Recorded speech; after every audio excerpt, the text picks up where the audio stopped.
Welcome to Same Day, Different Century. I'm Zach. Today is July 2nd.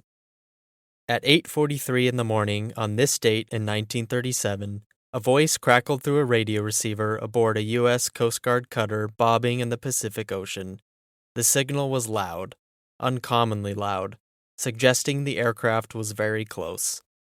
The message was brief: a position line, a frequency, and a direction of travel. And then, nothing. No further transmission was ever confirmed. The plane was never found. The pilot was never found. And 89 years later, the fate of Amelia Earhart remains one of the most debated mysteries in American history. This is that story. To understand what happened on July 2nd, 1937, you have to understand what Amelia Earhart had already become by the time she climbed into that cockpit. Her image was carefully managed by her publicist husband, George Putnam, but she was also, on the merits, among the most accomplished aviators of her era. In 1932, she became the first woman, and only the second person after Charles Lindbergh, to fly solo across the Atlantic non-stop. In 1935, she flew solo from Hawaii to the California mainland, a crossing that had already killed a number of pilots who attempted it. By 1937, at 39 years old, she faced one final defining goal: to circumnavigate the globe along a near-equatorial route, the longest possible path around the Earth, roughly 29,000 miles. One of the longest aerial circumnavigations ever attempted. She would fly a twin-engined Lockheed Model 10E Electra, heavily modified with additional fuel tanks to extend its range. Her navigator was Fred Noonan, a meticulous and highly experienced celestial navigator who had helped establish Pan American Airways Trans-Pacific Clipper routes. Noonan was among the most experienced celestial navigators alive. Paired with Earhart, they formed a capable long-distance team, though her command of the aircraft's radio systems would prove a critical weakness. There was a first attempt in March of 1937, flying westward out of Oakland. It ended badly on the ground in Hawaii when the aircraft was damaged during a takeoff run at Luke Field. No one was hurt, but the plane needed significant repair. The second attempt reversed direction. They would fly east. On June 1st, 1937, Earhart and Noonan departed Miami. Over the following month, they crossed South America, the Atlantic, Africa, the Indian subcontinent, and Southeast Asia. By the time they landed at Lae, New Guinea on June 29th, they had covered approximately 22,000 miles. They were roughly three-quarters of the way around the world. What remained in front of them was the hardest part.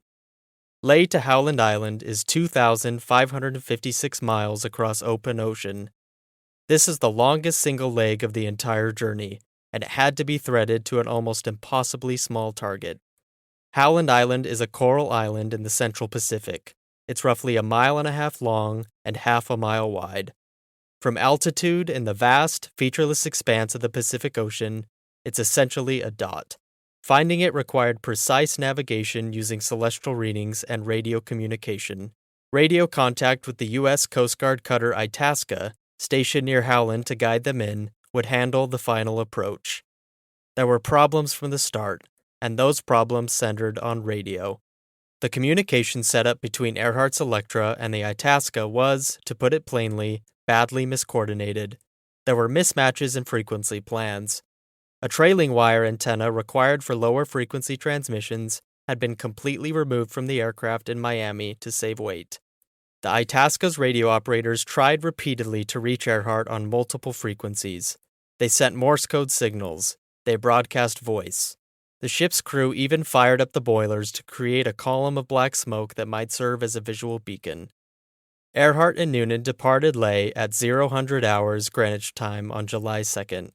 The flight was expected to take approximately 18 to 19 hours. Through the night and into the early morning, the Itasca received periodic transmissions from Earhart. But two-way communication never fully materialized. She reported that she couldn't hear the Itasca's signals clearly. The Itasca, for its part, received her transmissions but could not get her to hear them so she could respond. At 7:42 a.m. Howland Island time, the Itasca logged a transmission from Earhart that they must be on or near the island, that they could not see it, and that fuel was running low. The signal was strong, dauntingly strong. strong enough that the Itasca's radio operators believed she was relatively close to Howland. At 8:43 a.m., the final confirmed transmission came through.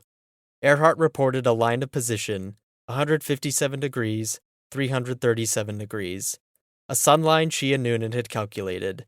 She said they were flying north and south along that line.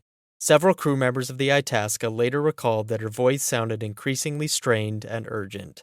Then, the frequency went silent. The Itasca searched the surrounding waters immediately. They found nothing. No wreckage, no oil slick, no debris.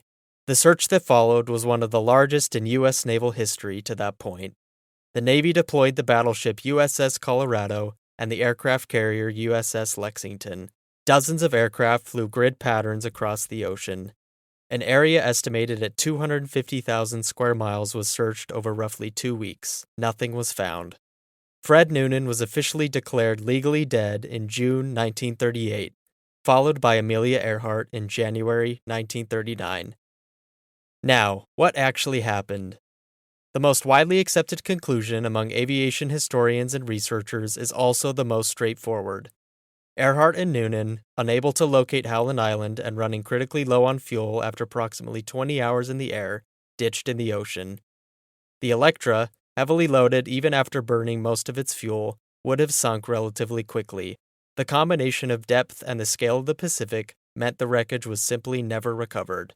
The line of position she transmitted is significant.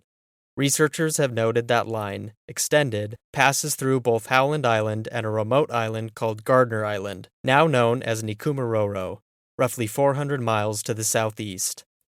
A partial skeleton was found on the island in 1940 by British colonial officials and examined in Fiji. Those bones were later lost, though their measurements survive and have been reanalyzed. Some modern forensic analyses have argued the measurements are consistent with Earhart, while other researchers maintain that the original conclusion that the remains were male is still the stronger interpretation. A third theory, that Earhart was captured by Japanese forces and held as a spy or prisoner, has circulated for decades. Mainstream historians have found no credible documentary or physical evidence to support it, and it is not taken seriously in academic literature.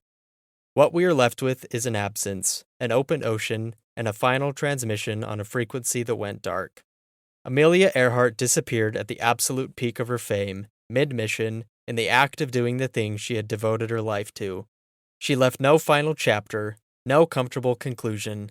What she left instead was a transmission that cut off, a voice that said, "I am here, I am close, I am searching," and then silence. Before her final flight in 1937, she wrote a note for her husband to open in case she did not return. She wrote, "Please know I am quite aware of the hazards. I want to do it because I want to do it." That is, in the end, what the historical record gives us. Not an answer, not a wreck, but a woman who chose the sky, fully aware of what the sky could take. And on July 2nd, 1937, it did. That same day, different century. I'm Zach. We'll be back tomorrow with another date, another story. Thanks for listening.